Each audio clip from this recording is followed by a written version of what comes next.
Hello and good day, my good friends. Andy here. We had a crazy week, and I just want to update you with what's going on and what to watch for in the coming week. Right off the bat, guys, as you know, Monday is going to be a holiday, so Memorial Day, we're not going to have the stock market open. However, on Thursday, May the 30th, at 2:30, we have the initial jobless claims, which is very, very important at 2:30 in the afternoon. The previous number was, as you remember, 215,000. The consensus for this month is 218,000.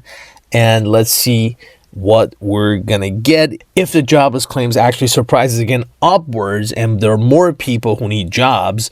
Basically, that will give a spur to the stock market.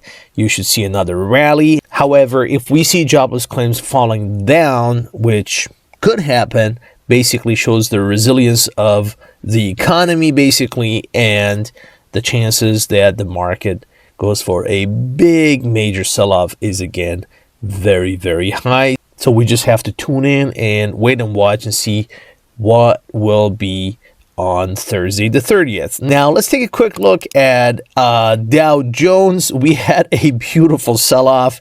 If you follow the channel and watch the previous videos, I told you that there's going to be, this channel has to be basically filled. We did fill up this channel, as you can see it here, and having filled that channel, guys, now we are actually consolidated and we are preparing for us to fill up the next channel, which is the channel all the way down to 38,568 on the Dow. Support line basically will pretty much be in the short seller's favor. So if you're on the short side, we're going to fill up that channel right there. We need to have a correction in order to stabilize here.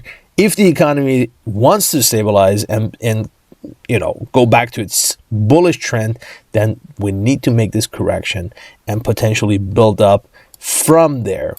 I don't see a big, despite what we saw on Friday actually, and the jump in the market and the bullish trend in the market, I am still not bullish. As you can see, we are completing the bearish trend right now.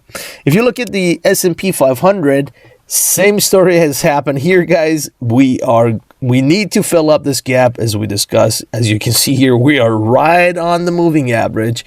We're not going anywhere. Again, a potential stop could be basically this channel right here, which is 5,105 to 7, let's say.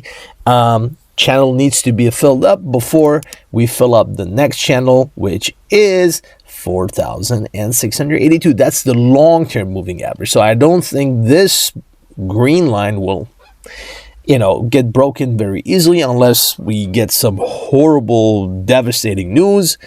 I don't think that's going to happen anytime soon, but I do think this smaller, let's say 200 points is the next correction. Do I see any major trends going upwards right now? No. I think this green line, this upper green line, is a very strong resistance line, and I don't think that resistance line will be broken upwards anytime soon. So there you go. I think the market right now is in favor of short sellers, and you can very easily play along this line. The last index that I would like to talk about for now is the DAX. Same story with the DAX, but DAX is giving you another major chance to go in. I think Monday the market in Germany will be open. Those who are interested, they could short DAX. I am still shorting DAX personally. This gap that I mentioned in the last video has still not been filled. So the next move should be for the DAX to go somewhere along the lines of 18,247.45, and then we can decide what's the direction to move forward.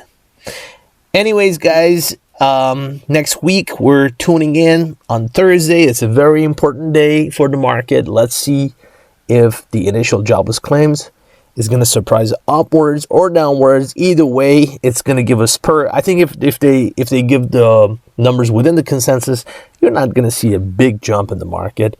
Any jump you see will be basically trending along this line for different indices.